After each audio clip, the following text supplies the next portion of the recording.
लोकसभा में विपक्ष के नेता और कांग्रेस सांसद राहुल गांधी ने 2 अगस्त यानी आज सनसनीखेज दावा कर दिया है। कांग्रेस नेता ने दावा किया कि संसद में दिए गए उनके चक्रव्यूह भाषण के बाद ईडी उनके घर पर रेड मारने की प्लानिंग कर रही है, जिसको लेकर सियासत शुरू हो गई है। आइए जानते हैं राहुल गांधी की इस बात पर क्या कह रहे हैं प्रमुख नेता। इस तरह की बातों को इम्प्लाई करना ये देश के लिए अच्छी बात नहीं है। खासकर जैसा कि अनुराग ठाकुर जी ने कहा, ये जो कांग्रेस की जो मानसिकता है, देश का बंटवारा करके खाना नेहरू के टाइम से चली आ रही है और इस मानसिकता को बदलना। देश को खाने की, देश सेवा की चीज़, और आप नेता है तो आप देश की सेवा के लिए बने। आप देश को काट कर मिल बांट कर खाने के लिए नहीं बने। और देश का जो बजट है वो देश के बजट को भी एक संवैधानिक तरीके से बनता है, उसको भी मान मिलना चाहिए। उसके बारे में ऐसा कहना कि हलवा काट कर बांट रहे हैं, ये बहुत निंदाजनक है और उसके आप लोगों को भी निंदा करनी चाहिए। लीडर ऑपोजिशन है ये। दुर्भाग्य है इस देश का, संवैधानिक पद पर बैठा व्यक्ति इतना बड़ा एलओपी झूठ बोलेगा, भ्रम फैलाएगा, संविधान की खेती करने की बात करता है। संविधान लेकर के सदन में आते हैं। मैं चुनौती देता हूं कि ये राहुल गांधी बताएं कौन अधिकारी ने इनको इनसाइडर में फोन किया। ये भ्रम मत फैलाएं। ये शर्मिंदित हैं, अनुराग ठाकुर के प्रश्नों का जवाब नहीं दे पाए। इनके परदादा पिछड़ों को धोखा दिया, जवाहरलाल नेहरू। इनकी दादी धोखा दी मंडल कमीशन के रिपोर्ट पर। इनके पिताजी ने हाउस में रोका, इन्होंने नहीं उसको उजागर किया। ये पिछड़ों के बड़े दुश्मन हैं, नया नैरेटिव करने में, झूठ की खेती करने में माहिर हैं। देश का दुर्भाग्य है इतना बड़ा झूठा आदमी पैदा। सर, विपक्ष कहता है कि ये तमाम जांच एजेंसियों का दुरुपयोग करती है। अरे मैं कह रहा हूं कि सदन चल रहा है, चुनौती के साथ कि वो बताएं तो कौन अधिकारी ने उनको फोन किया। ये संविधान पर बैठे व्यक्ति का काम है, संविधान के पीठ जहां संसद चल रहा हो वहां करके बोल। के बाद छापा मारने की तैयारी कर रही है।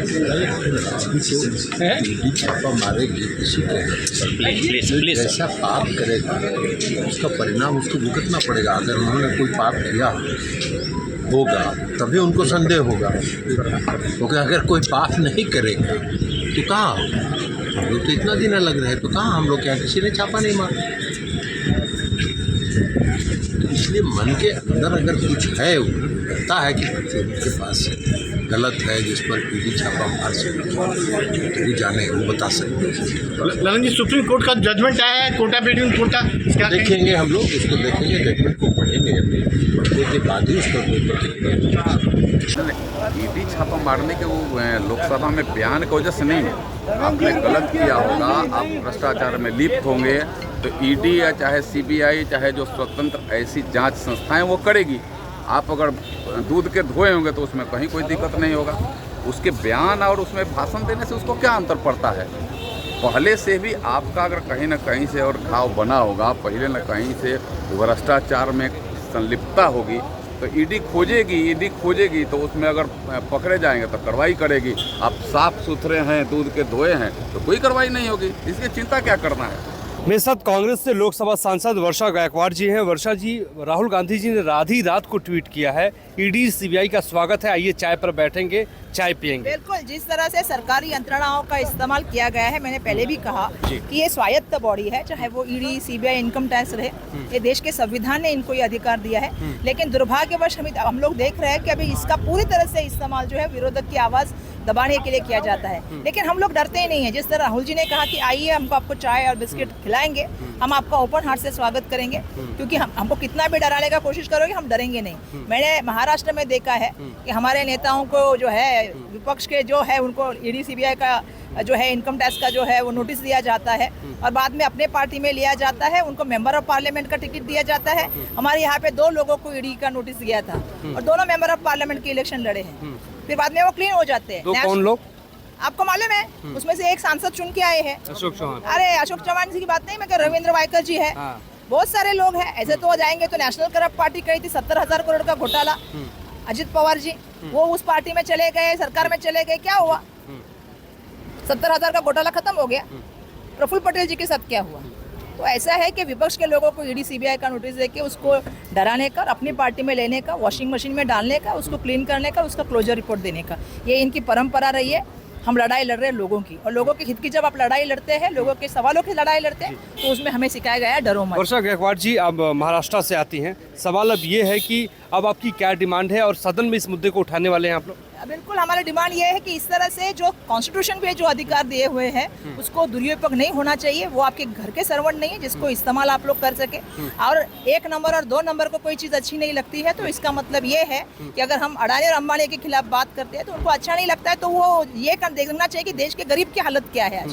दुर्भाग्यवश उसको नहीं देखते हुए उनको पसंद नहीं आया कोई चीज़, इसीलिए अगर इस चीज़ का इस्तेमाल हो रहा है तो इससे सदन में उठाएंगे मुद्दे को? 100%। मेरे साथ शिवसेना से राज्यसभा सांसद प्रियंका चतुर्वेदी जी हैं। प्रियंका जी, राहुल गांधी ने ट्वीट ईडी को लेके किया, आइए बैठते हैं, चाय पे बात करते हैं।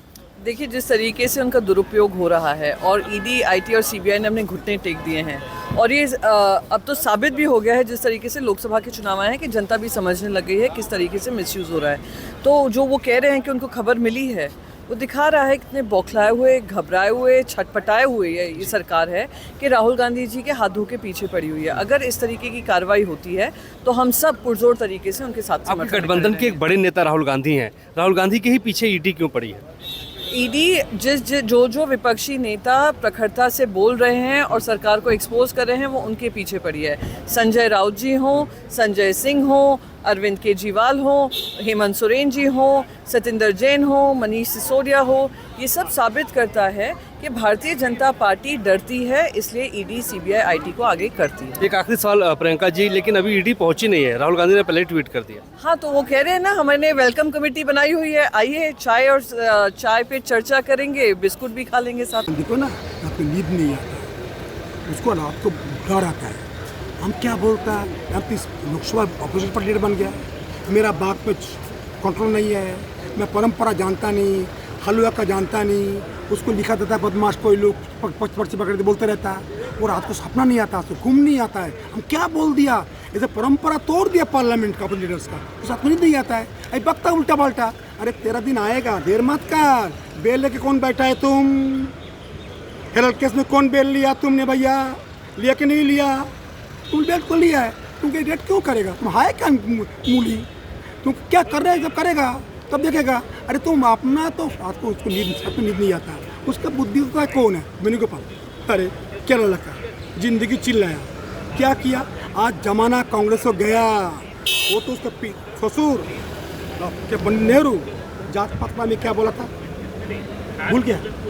माता क्या किया? इमरजेंसी लाया, माँ का कहानी क्या हुआ? और तुम उसका पोता है। अरे तेरा ससुर, सोनिया गांधी का ससुर आया था अंडमान गांधी को लेके बिना पासपोर्ट। ठीक किया क्या? न्याय किया क्या? भाई हमारे सिक्योरिटी जोन्स में। राहुल गांधी, तुम्हारा दिमाग दिखाओ, अच्छा हॉस्पिटल में जाओ, तुम्हारा दिमाग दिखना बहुत जरूरी है। रात को नींद नहीं आता होगा, सपना आता होगा डर मोदी का, बालक बुद्धि का, फाइनेंस मिनिस्टर का, काला पानी एमपी का, इसीलिए बकता रहता है जेल जाएगा, जेल जाएगा, जेल तुम्हें जब लेगा, तुम्हारे जेल की जरूरत क्या है? जाओ ना। अरे तुम करो ना, कोर्ट तो गया बहुत बार, केजरीवाल का साथी बेल नहीं हुआ, मंत्री का बेल नहीं हुआ, इसका बेल क्यों नहीं है? जाओ उसके पास। इस व्यक्ति को मैं बोलता इस पार्लियामेंट में इसे ऑपोजिशन लीडर्स बनेगा, ये शर्म का दिन है, कांग्रेस का शर्म दिन है, कांग्रेस का शर्म दिन है। न्यूज नेशन अब व्हाट्सएप पर खबरों के ताजा अपडेट के लिए न्यूज नेशन के इस QR कोड को स्कैन करें।